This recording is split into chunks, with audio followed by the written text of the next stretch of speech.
A névoa da manhã ainda se agarrava aos campos de Vale Sereno, uma pequena cidade agrícola no interior de São Paulo, Brasil. No pátio dos fundos da oficina, Hernandes em Filhos Reparos Agrícolas, o ar cheirava a diesel, ferrugem e terra úmida. Urubus grasnavam no alto, enquanto as botas afundavam na lama. Um enorme trator Massey Ferguson vermelho jazia semi-enterrado no barro, seu motor tossindo fracamente antes de morrer por completo.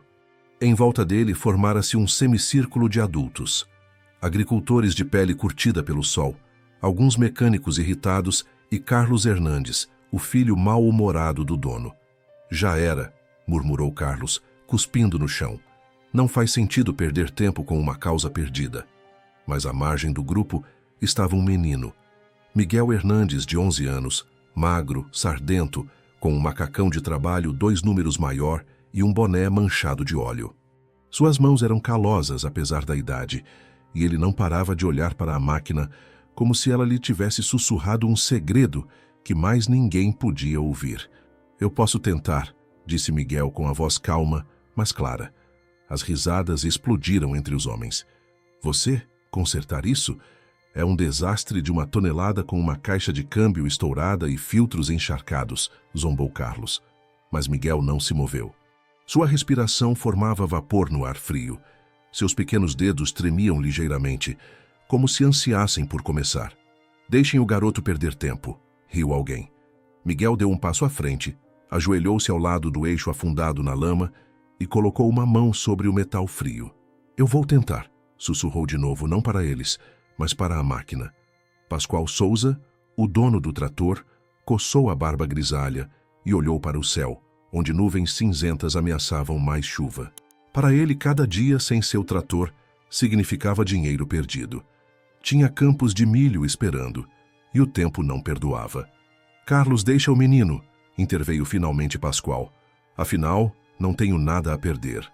Carlos bufou e se afastou, limpando as mãos num pano sujo.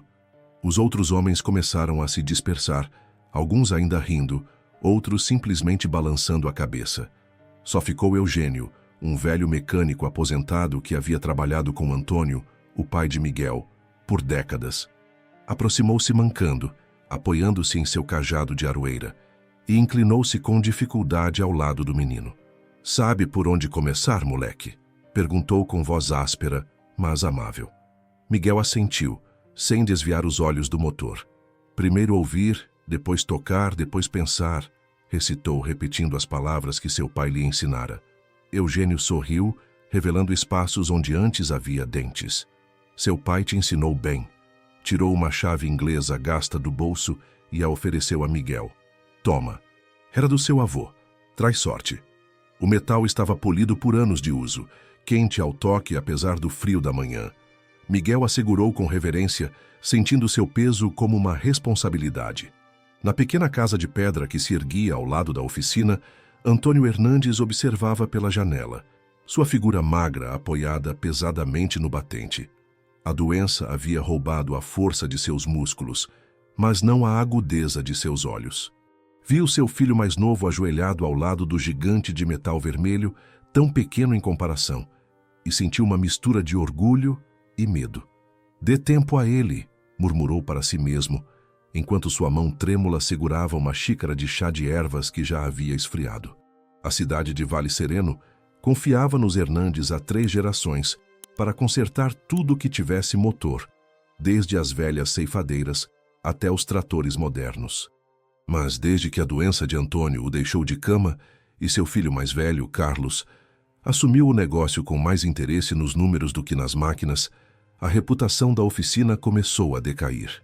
Miguel passou a hora seguinte examinando meticulosamente o trator, movendo suas mãos pequenas, mas seguras por baixo do chassi, verificando conexões, apalpando mangueiras. Não tinha pressa. Para ele, cada máquina tinha uma linguagem própria, uma maneira de comunicar o que lhe doía. Era só preciso ter paciência para escutar. O sol do meio da manhã começava a dissipar a névoa quando Maria, a cozinheira da cantina da cidade, se aproximou com uma cesta coberta por um pano xadrez.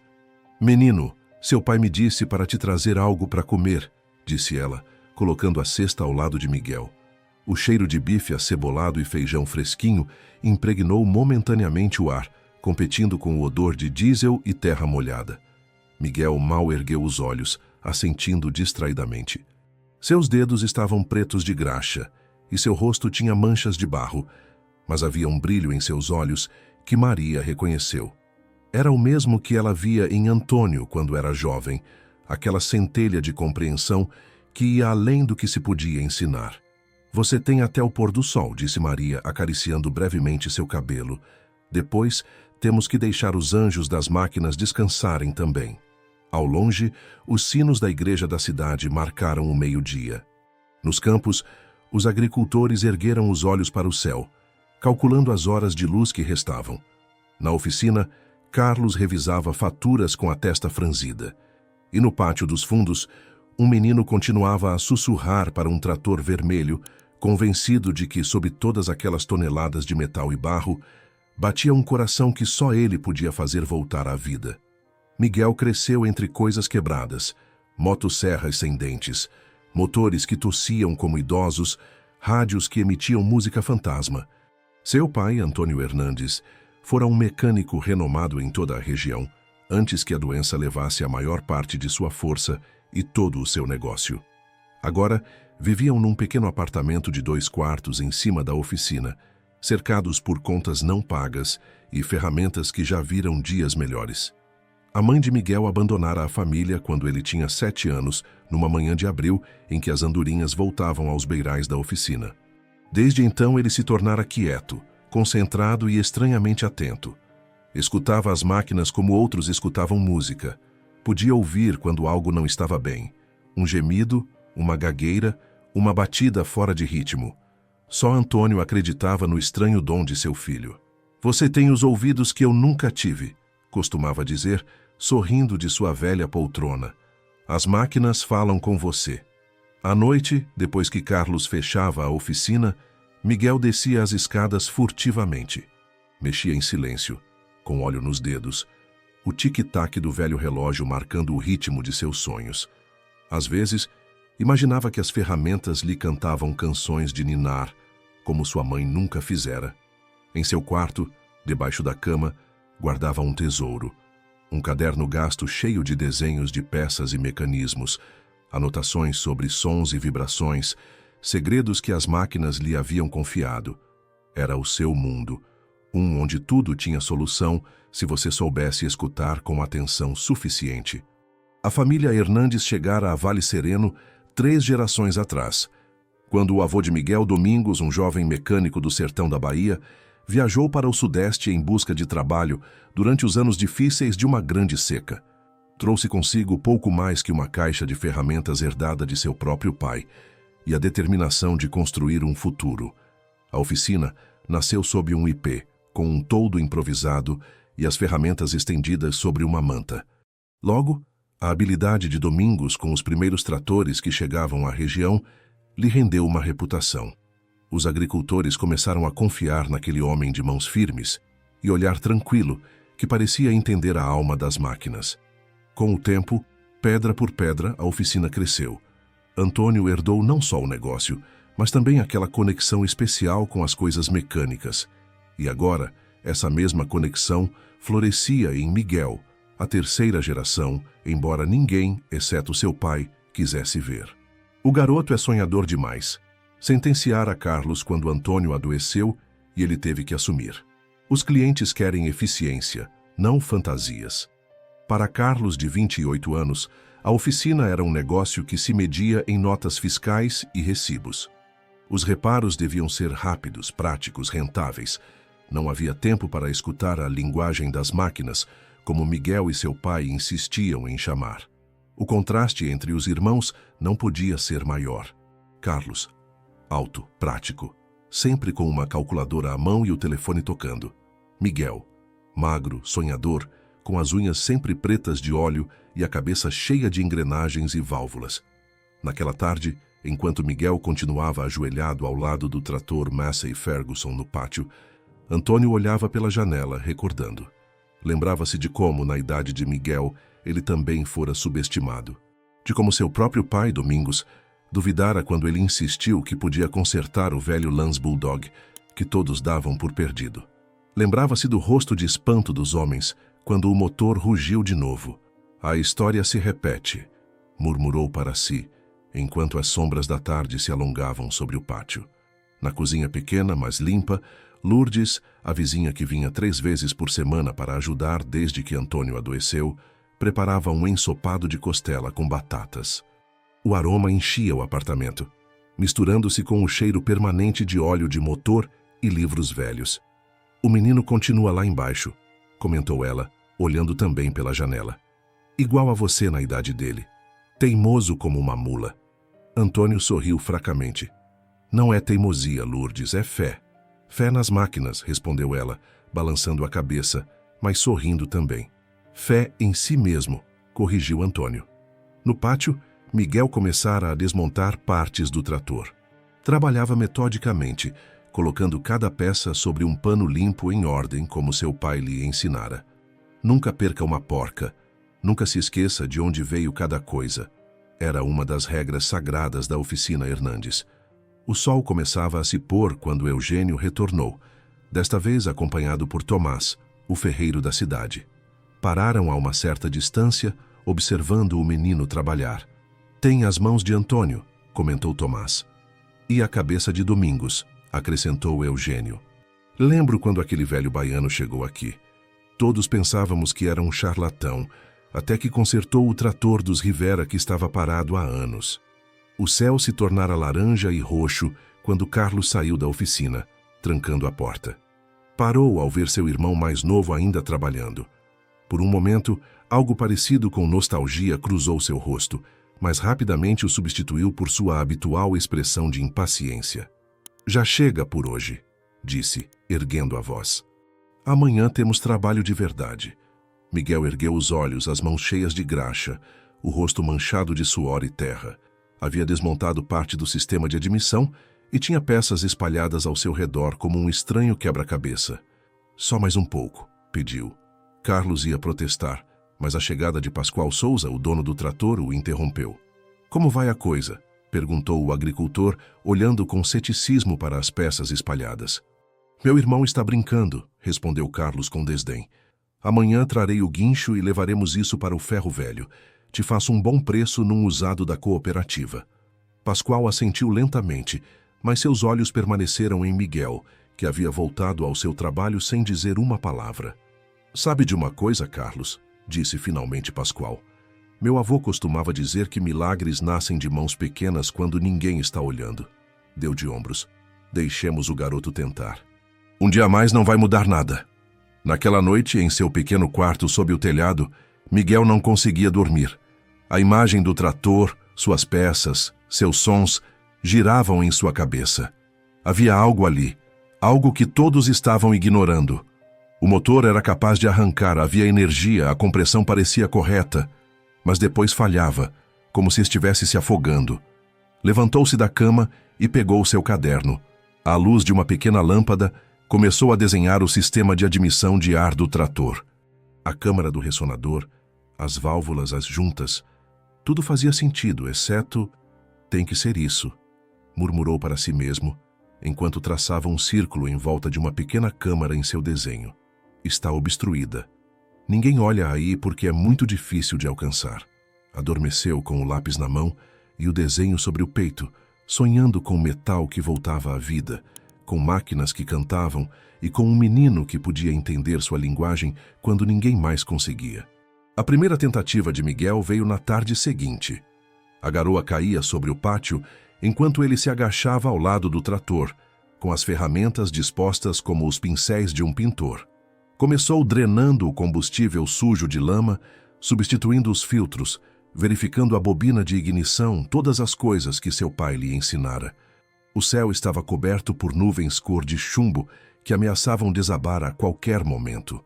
O aroma de terra molhada se misturava com o do metal e do combustível. Miguel sentia o frio penetrando em seus ossos, mas suas mãos trabalhavam com precisão, como se tivessem memória própria. "Esse garoto está perdendo tempo", murmurou Juliano, um dos mecânicos, enquanto observava da porta da oficina, uma xícara de café fumegante entre suas mãos calosas. Carlos tinha razão. Esse trambolho é para o ferro velho. Ao lado dele, Eugênio observava em silêncio, apoiado em seu cajado. Seus velhos olhos seguiam cada movimento de Miguel, com uma mistura de curiosidade e esperança, que não ousava expressar em voz alta. Miguel conectou a bateria, limpou as velas uma por uma, ajustou o carburador segundo as especificações que lembrava dos manuais que havia estudado à noite.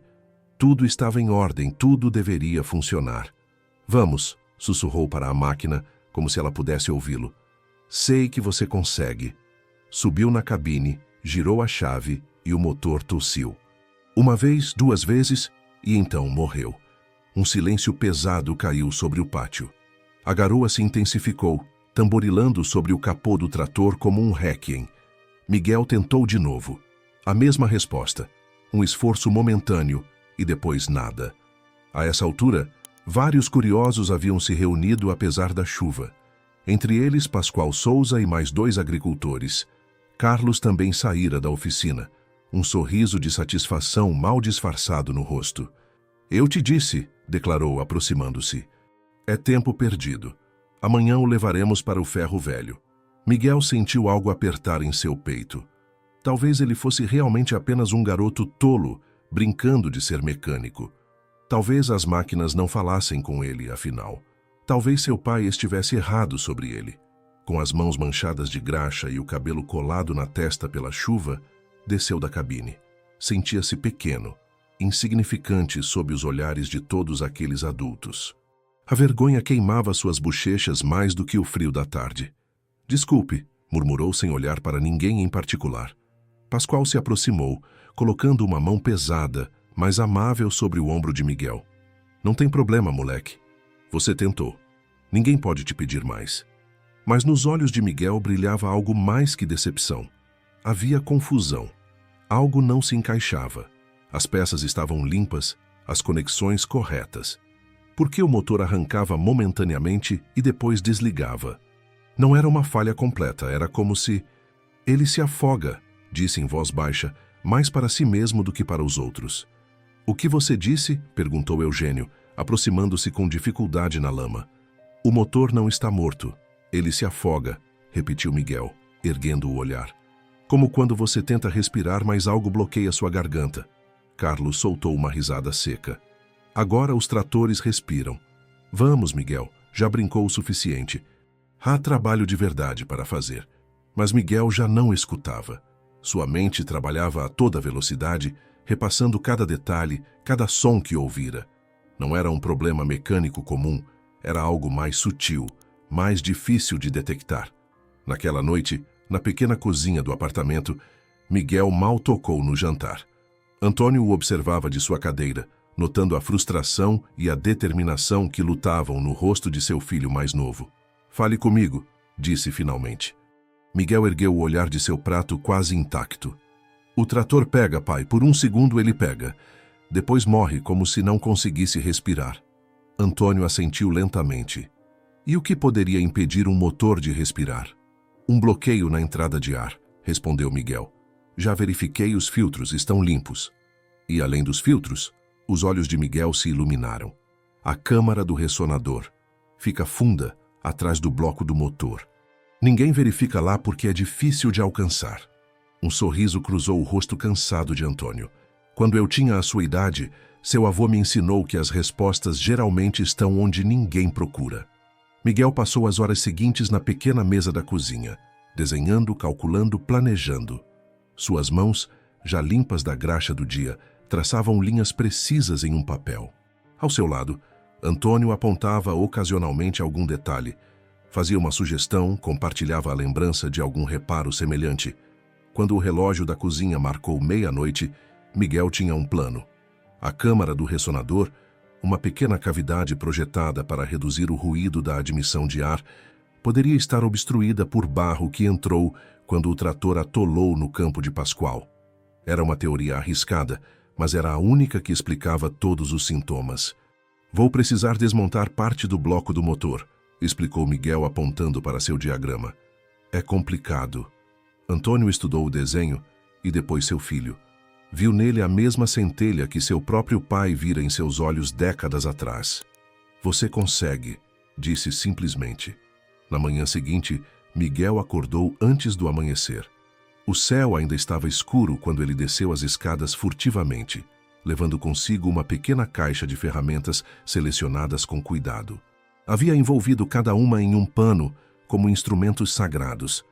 O pátio estava silencioso, apenas perturbado pelo canto ocasional de um galo distante. O trator Massey Ferguson, uma sombra vermelha na penumbra, parecia esperar. Miguel acendeu uma pequena lâmpada de trabalho e a pendurou num galho próximo. Bom dia, sussurrou para o trator. Hoje vamos descobrir o que está doendo. Começou a trabalhar metodicamente. Primeiro desmontou a tampa protetora, depois o filtro de ar, as conexões do sistema de admissão.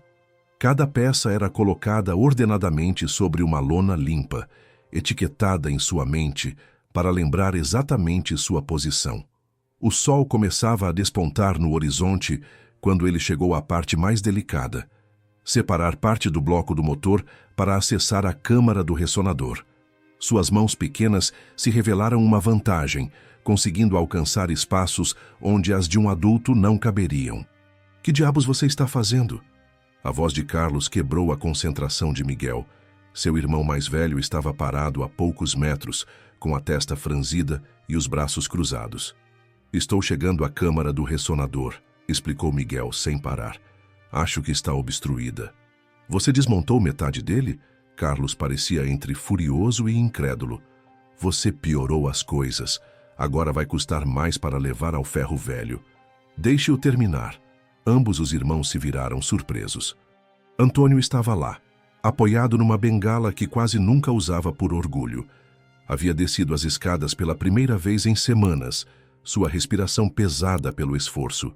Pai, o senhor deveria estar descansando, disse Carlos, esquecendo momentaneamente sua raiva. Quero ver isto, respondeu Antônio, aproximando-se lentamente. Meu filho vai consertar esse trator. Havia tal convicção em sua voz que Carlos não soube o que responder.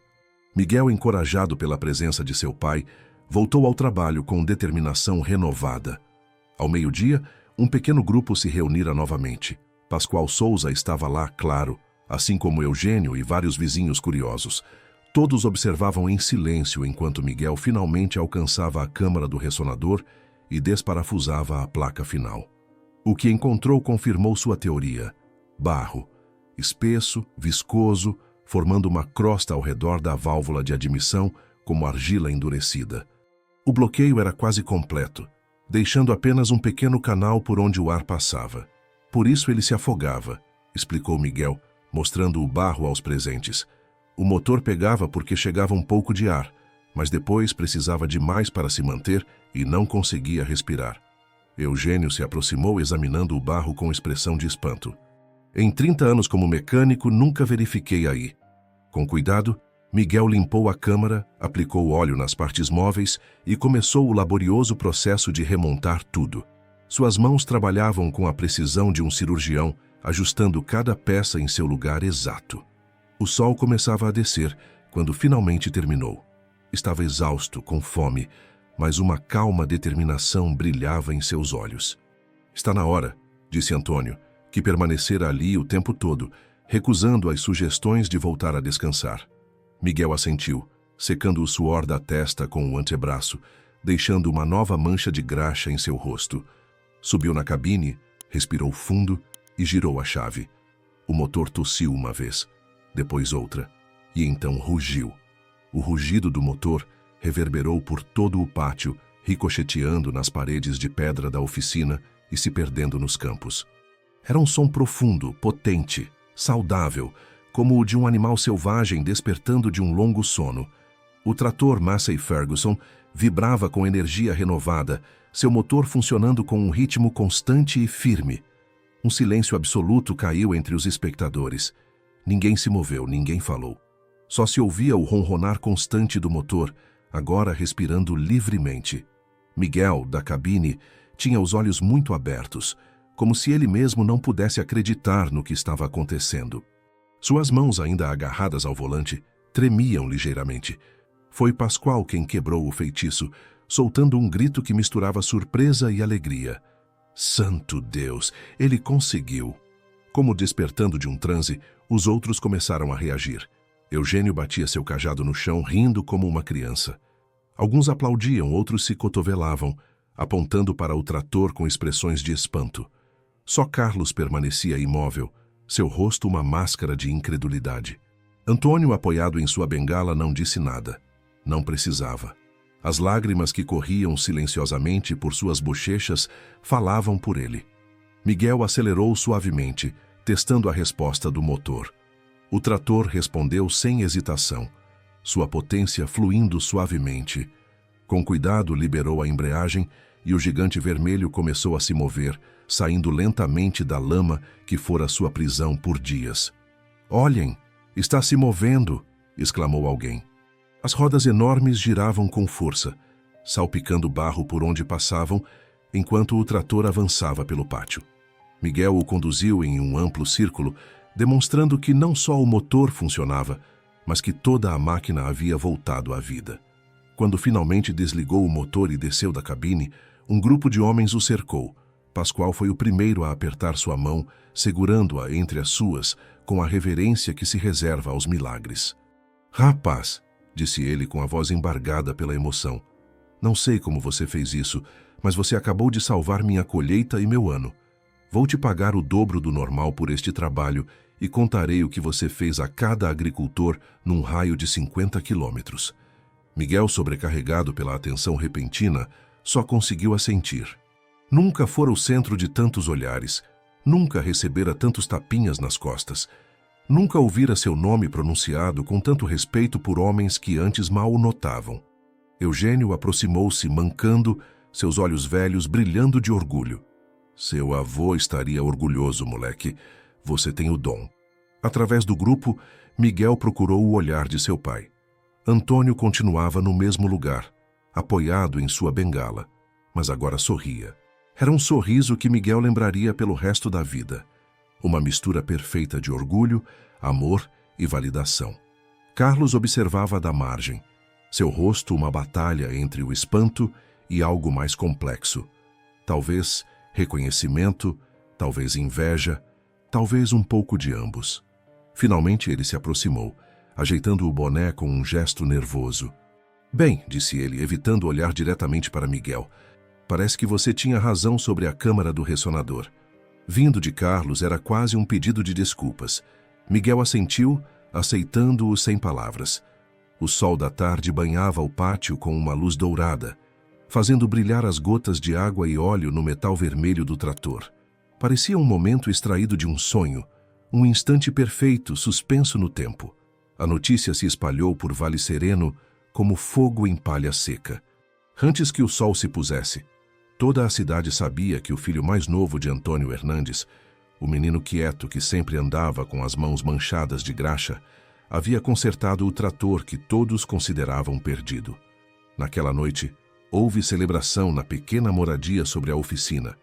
Lourdes preparara um ensopado especial e Maria da Cantina enviou uma torta. Antônio insistiu em sentar-se à mesa pela primeira vez em semanas, e embora seu corpo estivesse fraco, seus olhos brilhavam com uma energia que há muito não mostrava. "Conte-me exatamente como você descobriu", pediu a Miguel enquanto jantavam. Passo a passo. Miguel descreveu como havia escutado atentamente o som do motor, como notara que era diferente de uma falha mecânica comum, como raciocinara que se o motor pegava brevemente e depois se afogava, deveria haver algo bloqueando o fluxo de ar após a ignição inicial. Carlos, que decidira se juntar ao jantar em família pela primeira vez em meses, escutava com atenção. "Nunca pensei em verificar a câmara do ressonador", admitiu. "Ninguém faz isso. Por isso ninguém encontrou", respondeu Miguel. "Às vezes as respostas estão onde ninguém procura." Antônio sorriu, reconhecendo suas próprias palavras. "Pascoal me pediu para revisar todos os equipamentos dele", continuou Miguel, com uma mistura de orgulho e timidez. "Diz que confia mais nos meus ouvidos do que nos manuais de serviço." "E como você pretende fazer isso?", perguntou Carlos, com um tom que pela primeira vez não continha zombaria. "Você tem escola." Miguel olhou para o pai inseguro. Era uma pergunta prática. Ele tinha 11 anos, deveres, obrigações. Antônio refletiu por um momento antes de responder. Às tardes e nos fins de semana, disse finalmente. A educação em primeiro lugar, sempre. Mas se o Miguel quiser dedicar seu tempo livre à oficina, acho que ele demonstrou que tem algo a oferecer. Carlos assentiu lentamente. Precisaremos de um sistema para registrar suas horas e seus trabalhos. E uma porcentagem justa dos lucros deveria ir para a poupança dele para o futuro. Era a forma de Carlos aceitar a nova realidade, não com abraços ou desculpas emotivas, mas com reconhecimento prático, com respeito profissional. Naquela noite, antes de dormir, Miguel debruçou-se na janela de seu quarto. A lua iluminava os campos de São Paulo, prateando os cafezais e os canaviais. No pátio, a silhueta do trator Massey Ferguson destacava-se contra a noite, como um monumento ao impossível tornado possível. Pensou nas mãos de seu avô Domingos, que nunca conheceu, mas que de alguma forma guiaram as suas hoje. Pensou em seu pai, cuja fé nele nunca fraquejou. Pensou em todas as máquinas quebradas que esperavam por alguém que pudesse escutar seus segredos. O mundo parecia diferente agora, mais amplo, cheio de possibilidades. Ele não era mais apenas Miguel, o menino estranho que falava com as máquinas. Agora era Miguel, aquele que entendia o que os outros não podiam ouvir. No quarto ao lado, Antônio também estava acordado, escutando os estalos familiares da casa velha. Pela primeira vez em muito tempo, a dor em seus músculos não era a única coisa em que conseguia pensar. Sua mente estava cheia de lembranças. Seu próprio pai, ensinando-o a usar uma chave inglesa, seu primeiro reparo bem-sucedido, o orgulho nos olhos de Domingos. A oficina dos Hernandes continuaria, não exatamente como ele imaginara, mas talvez de uma forma melhor, mais fiel ao seu espírito original. O legado não estava nos tijolos ou nas ferramentas, mas naquela conexão especial com as máquinas, naquela capacidade de escutar o que os outros não podiam ouvir. E essa capacidade agora batia com força no coração de seu filho mais novo. As semanas seguintes trouxeram mudanças que ninguém em Vale Sereno poderia ter previsto. O pátio da oficina Hernandes & Filhos, que antes permanecia quase vazio, exceto por um trator ocasional ou alguma ceifadeira estragada, agora transbordava de maquinário agrícola. Tratores de diferentes cores e tamanhos, colheitadeiras, motocultivadores, bombas de irrigação, todos esperando sua vez de serem atendidos por mãos pequenas, mas surpreendentemente hábeis. A história do trator Massey Ferguson, que voltou à vida, se espalhara como a névoa matutina pelos campos da região. Primeiro foram os agricultores de Vale Sereno, depois os de cidades vizinhas como Cravinhos e Serrana, e finalmente chegaram até de Brodowski e da própria Ribeirão Preto. Todos vinham com o mesmo pedido. Queriam que o menino, Miguel Hernandes, examinasse suas máquinas. É como se ele falasse com elas, comentou Ramon Vega, dono de uma das maiores fazendas da comarca, enquanto observava Miguel inclinado sobre o motor de sua colheitadeira John Deere. Eu o vi encostar o ouvido no bloco do motor, fechar os olhos e depois ir direto ao problema. Sem computador, sem diagnósticos digitais. Só escutando. E era verdade. Miguel desenvolvera uma rotina que os clientes observavam com uma mistura de ceticismo e admiração. Primeiro, caminhava ao redor da máquina, observando-a de todos os ângulos como se estivesse cumprimentando um velho amigo. Depois, fechava os olhos e colocava as mãos em diferentes partes do motor enquanto este funcionava, sentindo suas vibrações. Finalmente escutava, às vezes por vários minutos, imóvel, concentrado, como se estivesse no meio de uma conversa silenciosa. E então, quase sempre, abria os olhos e sabia exatamente o que estava errado. Carlos, que a princípio observara o fenômeno com desconfiança, agora o aceitava com pragmatismo. As receitas da oficina haviam triplicado em um mês. As contas pendentes começaram a ser pagas. Tinham até conseguido contratar Juliano em tempo integral e um aprendiz, Mateus, um jovem da cidade que havia abandonado os estudos, mas que mostrava habilidade com as ferramentas. O encantador de máquinas, alguém dissera se referindo a Miguel, e o apelido se espalhara rapidamente. Miguel não parecia se importar. Continuava sendo o mesmo menino quieto e sério, com as unhas sempre pretas de graxa e o olhar atento. A única diferença era que agora sorria com mais frequência. Numa tarde especialmente quente de julho, enquanto Miguel trabalhava num velho CBT que superaquecia misteriosamente, Carlos se aproximou com um envelope na mão. "Sua parte do mês", disse, entregando-o. "Depositei na sua conta, como combinamos. Mas queria que você visse quanto é." Miguel abriu o envelope e seus olhos se arregalaram ao ver a cifra. Nunca tivera tanto dinheiro em seu nome. "Isso é... muito", murmurou. Carlos deu de ombros, mas havia um novo calor em seu olhar. "Você mereceu. Os clientes vêm por sua causa. É justo." Nesse momento, o rugido de um motor potente interrompeu a conversa. Um Range Rover último modelo entrava no pátio, levantando uma nuvem de poeira. Dele desceu um homem de meia idade, vestido com roupa de campo, mas visivelmente cara. Era Ricardo Mendonça, proprietário de várias fazendas e empresas agrícolas, conhecido por sua exigência e impaciência. "Onde está o garoto de quem todo mundo fala?" perguntou sem cumprimentar, seus olhos percorrendo o pátio até se fixarem em Miguel. Carlos deu um passo à frente, profissional como sempre. "Bom dia, Sr. Mendonça. Em que podemos ajudar?" Mendonça o ignorou, caminhando diretamente para Miguel. "Tenho um Fendt 939 que está me dando problemas. É o trator mais caro e tecnológico da região e nenhuma assistência técnica oficial conseguiu consertá-lo. Me disseram que você consegue ouvir o que acontece com as máquinas, é verdade?" Miguel limpou as mãos num pano, um pouco intimidado pela presença imponente do homem. "Às vezes", respondeu com simplicidade. "Depende do que ele tem." Mendonça o estudou com intensidade. "Te pagarei o dobro da sua tarifa habitual se o consertar, e se não conseguir, pelo menos saberei que essas histórias são só contos da roça." Era um desafio, e todos os presentes sabiam. O Fendt 939 era uma máquina de última geração com eletrônica avançada e sistemas computadorizados, muito diferente dos tratores mecânicos com os quais Miguel costumava trabalhar. "Podemos tentar", interveio Carlos, notando o desconforto de seu irmão. "Mas nossa oficina não é especializada em maquinário tão avançado. Poderíamos..." "Quero que ele tente", cortou Mendonça, apontando para Miguel.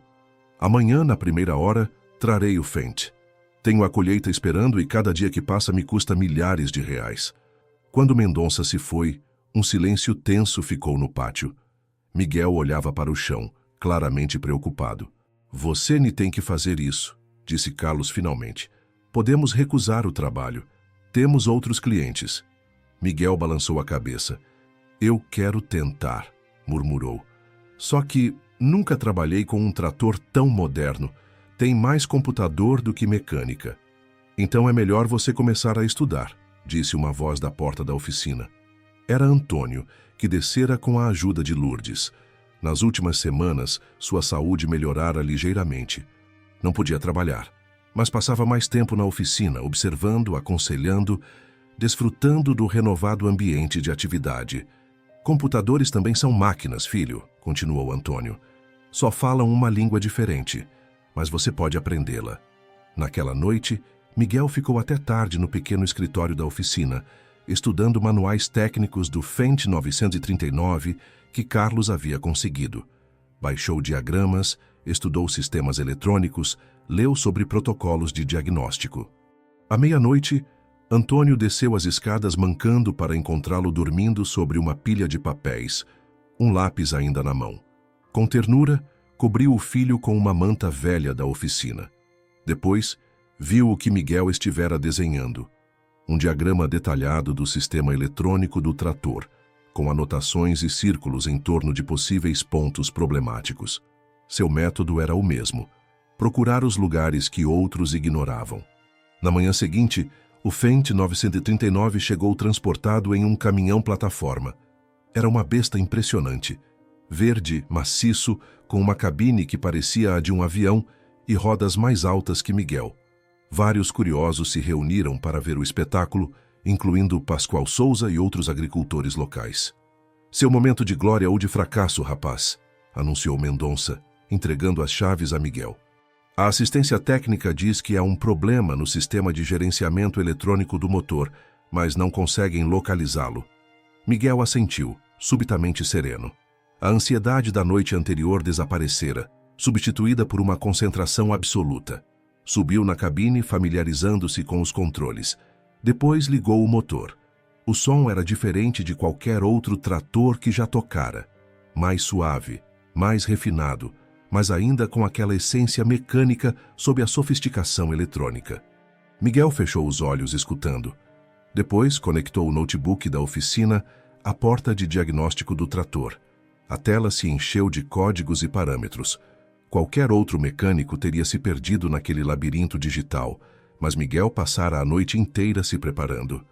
Navegou pelos menus com confiança crescente, correlacionando os dados com o que seus ouvidos lhe diziam. Há uma discrepância, murmurou, quase para si mesmo.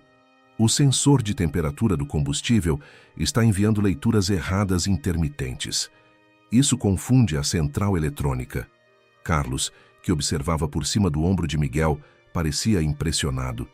Como você sabe? Porque o motor muda o som toda vez que a leitura flutua, explicou Miguel. É como um pequeno soluço, quase imperceptível. Mendonça se aproximou, cético. E você pode consertar? Miguel assentiu. O sensor está com defeito, mas não precisa trocar o conjunto todo. Posso recalibrá-lo e estabilizar a conexão. Durante as 2 horas seguintes, Miguel trabalhou com precisão cirúrgica, combinando conhecimentos mecânicos tradicionais com a nova compreensão dos sistemas eletrônicos que adquirira. Suas mãos pareciam saber instintivamente onde ir, que cabo ajustar, que conexão limpar. Quando finalmente fechou o painel de acesso e ligou o motor novamente, o Fendt ronronou com uma perfeição mecânica que arrancou murmúrios de admiração entre os presentes. Incrível, murmurou um dos agricultores. O garoto domou a fera. Mendonça, pela primeira vez, parecia genuinamente impressionado. Como você fez isso? O técnico da marca disse que teríamos que substituir toda a unidade de controle. Seriam milhares de reais e semanas de espera pela peça. Miguel deu de ombros. As máquinas só querem funcionar como devem. Às vezes, só precisam que alguém as escute de verdade. Enquanto Mendonça preenchia um cheque por um valor que fez Carlos erguer as sobrancelhas, Antônio observava de sua cadeira, com um sorriso tranquilo iluminando seu rosto cansado. O encantador de máquinas adicionara um novo idioma ao seu repertório. E a oficina dos Hernandes já não era apenas um lugar onde se consertavam máquinas quebradas, mas onde se lhes devolvia a alma. O verão deu lugar ao outono em Vale Sereno, e os campos trocaram sua cor dourada por tons de ocre e cobre. As manhãs amanheciam com uma fina camada de geada que brilhava sob o sol precoce, e o hálito dos trabalhadores se convertia em vapor enquanto tomavam café na cantina de Maria antes de começar a jornada. A oficina Hernandes em Filhos experimentara uma transformação que ia além do físico. Embora o prédio continuasse o mesmo, com suas paredes de pedra e seu telhado de telhas vermelhas, algo fundamental havia mudado. Uma energia nova fluía entre seus muros, um propósito renovado que se refletia no ir e vir constante de clientes, no som contínuo de ferramentas trabalhando, nas risadas que ocasionalmente se ouviam do interior. O pequeno escritório, antes um caos de contas não pagas e lembretes de dívidas, agora parecia organizado e eficiente. Carlos havia contratado Lúcia, uma jovem da cidade com formação em administração, para gerenciar a crescente carga de trabalho. Na oficina, Juliano e Mateus trabalhavam em tempo integral, e nos fins de semana se juntava Tomás, o filho do ferreiro, que mostrava aptidão para a mecânica e pedira para aprender. Mas o coração desse renascimento era, indubitavelmente, Miguel. Apesar de ter voltado à escola com o início do ano letivo, dedicava cada tarde e cada fim de semana à oficina. Sua fama crescera tanto que alguns clientes esperavam semanas para que fosse ele pessoalmente a revisar suas máquinas. O encantador, chamavam-no com uma mistura de brincadeira e reverência, e o apelido havia transcendido os limites da cidade.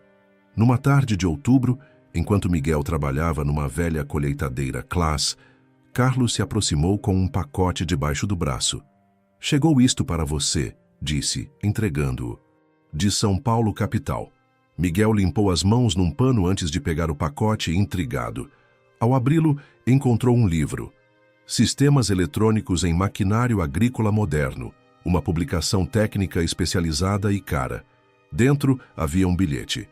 Para Miguel Hernandes, com admiração por seu talento inato e sua determinação. Nunca pare de aprender. Ricardo Mendonça. Carlos assobiou ao ver o livro. Parece que você impressionou o figurão. Miguel folheou as páginas com reverência, acariciando os diagramas técnicos e as explicações detalhadas. Era o tipo de conhecimento que ele tentava absorver por conta própria, buscando informações na internet e em manuais antigos. Vou escrever para agradecer, murmurou colocando o livro cuidadosamente sobre sua caixa de ferramentas. Faça isso pessoalmente, respondeu Carlos. Ele vem amanhã. Quer que você supervisione a manutenção de toda a frota de maquinário dele antes da temporada de plantio. A notícia deixou Miguel momentaneamente sem palavras. Ricardo Mendonça era um dos maiores proprietários de terras da região. Sua frota incluía dezenas de máquinas, algumas das mais avançadas disponíveis no mercado. A frota toda? Repetiu inseguro. Mas como vamos fazer? São máquinas demais. Carlos sorriu, uma expressão que se tornara mais frequente em seu rosto nos últimos meses. Já pensei nisso. Juliano e Mateus farão o trabalho básico sob sua supervisão. Você se concentrará nos casos problemáticos e na revisão final. E... fez uma pausa dramática. Vamos contratar mais 2 mecânicos, pelo menos temporariamente. Era um sinal do quanto tudo havia mudado. 6 meses atrás, a oficina lutava para sobreviver. Agora, estavam se expandindo, contratando pessoal, ganhando a confiança dos clientes mais exigentes. Naquela noite, o jantar em família teve um ar de celebração. Antônio, cuja saúde melhorara notavelmente com a mudança de sorte da oficina, insistiu em abrir uma garrafa de vinho que guardava para uma ocasião especial. Até mesmo Carlos, normalmente reservado com suas emoções, parecia relaxado e orgulhoso. Pelo futuro da Hernandes e Filhos, brindou Antônio, erguendo sua taça. É pelo menino que salvou nosso legado. Miguel corou. Mas havia uma nova confiança em seu olhar que não existia antes. Ele não era mais apenas um menino estranho que falava com as máquinas. Era um mecânico respeitado, apesar de sua idade. Não fui só eu, disse, olhando para o pai e depois para Carlos. Fomos todos nós. O senhor me ensinou a escutar, disse a Antônio. E você olhou para Carlos. Me deu a chance de mostrar o que eu podia fazer. Carlos desviou o olhar, momentaneamente desconfortável com o reconhecimento. Só fiz o que fazia sentido para o negócio, murmurou. Mas um pequeno sorriso traiu suas palavras. O dia seguinte amanheceu frio, mas claro. Toda a equipe da oficina estava de pé ao amanhecer, preparando-se para a chegada da frota de Mendonça. Antônio insistiu em estar presente, supervisionando os preparativos de uma cadeira que Carlos colocara estrategicamente para que ele pudesse ver todo o pátio. Às 8 em ponto, um comboio de tratores e colheitadeiras começou a chegar, liderado pelo Range Rover de Ricardo Mendonça. Eram máquinas impressionantes, representando um investimento de milhões de reais. Os motoristas, funcionários de Mendonça, olhavam com curiosidade para a pequena oficina e, especialmente, para o menino que aparentemente estaria no comando da operação. Hernandes, cumprimentou Mendonça, apertando primeiro a mão de Carlos e depois, com a mesma seriedade profissional, a de Miguel. Trouxe 12 máquinas hoje. O resto virá em grupos durante a semana. Miguel assentiu, subitamente sério e profissional. Começaremos com os diagnósticos básicos e depois elaboraremos um plano de manutenção específico para cada uma. Mendonça pareceu satisfeito com a resposta. Me disseram que você andou estudando sistemas eletrônicos avançados. Sim, senhor, respondeu Miguel. E obrigado pelo livro. É exatamente o que eu precisava. Um vislumbre de sorriso cruzou o rosto normalmente sério de Mendonça. O investimento em conhecimento sempre rende os melhores juros. Meu pai dizia isso. Durante as horas seguintes, a oficina funcionou como uma colmeia perfeitamente organizada. Miguel dirigia as operações com uma autoridade natural que surpreendia, considerando sua idade. Atribuía tarefas, supervisionava procedimentos, detectava problemas que passavam despercebidos por mecânicos com anos de experiência. Mas o mais notável era como ele interagia com as máquinas. Para cada uma, tinha um momento especial. Um instante de conexão onde parecia que só existiam o menino e o motor. Colocava as mãos sobre o metal com uma gentileza quase reverencial. Fechava os olhos, escutava. E então, invariavelmente, apontava exatamente o que precisava de atenção. Muitas vezes problemas que nem sequer haviam se manifestado, mas que, sem tratamento, teriam causado avarias graves semanas depois. É como se ele tivesse raio-x nos ouvidos, comentou um dos motoristas a Mendonça, enquanto observavam Miguel diagnosticar um problema na transmissão de um trator que, até aquele momento, funcionava aparentemente sem problemas. É mais que isso, respondeu Mendonça com um respeito incomum nele. O garoto tem um dom, e o mais impressionante é que está trabalhando para potencializá-lo com estudo e disciplina. No final do dia, quando o sol começava a se pôr e as sombras se alongavam sobre o pátio da oficina, Mendonça se reuniu com Carlos e Miguel para revisar o trabalho realizado. Estou impressionado, admitiu, estudando os relatórios detalhados que haviam preparado para cada máquina. Vocês encontraram problemas que poderiam ter nos custado uma fortuna em reparos de emergência durante o plantio. Miguel desenvolveu um protocolo de revisão específico para cada modelo, explicou Carlos com orgulho mal disfarçado. Ele combina os procedimentos padrão do fabricante com seu jeito especial de escutar. Mendonça assentiu, pensativo. Depois, olhou diretamente para Miguel. Tenho uma proposta para você, rapaz. Minha empresa precisa de um chefe de manutenção para toda a nossa frota. O salário seria excelente.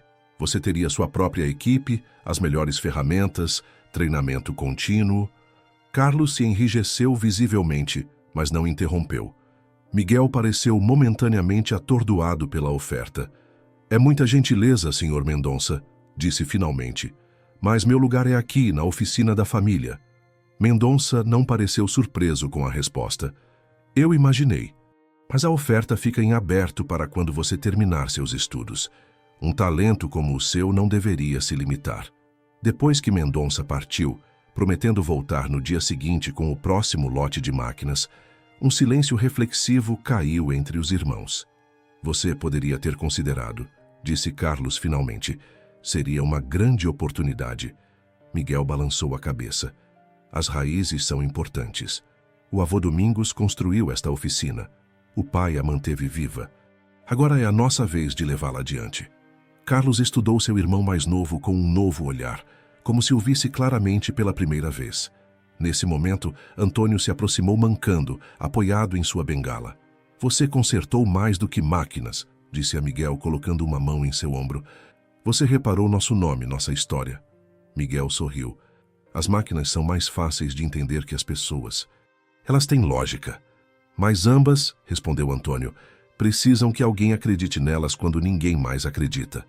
O sol poente banhava o pátio com uma luz dourada, fazendo brilhar as gotas de orvalho sobre o metal dos tratores.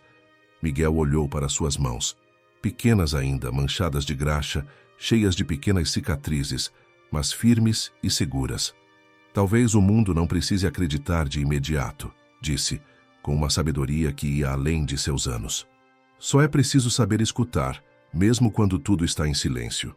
O ar cheirava a terra úmida e a metal quente, a óleo de motor e a promessas cumpridas. E naquele silêncio dourado, um menino que uma vez fora alvo de zombarias, agora carregava consigo o som do respeito, zumbindo como um motor finalmente funcionando em perfeita harmonia. Carlos, normalmente tão prático e reservado, passou um braço pelos ombros de seu irmão mais novo. Hernandes Filhos, murmurou olhando para a placa da oficina que precisava de uma nova pintura. Embora talvez devêssemos considerar mudá-la. Para quê? Perguntou Miguel curioso. Carlos sorriu, um sorriso genuíno e caloroso. Hernandes e o encantador de máquinas.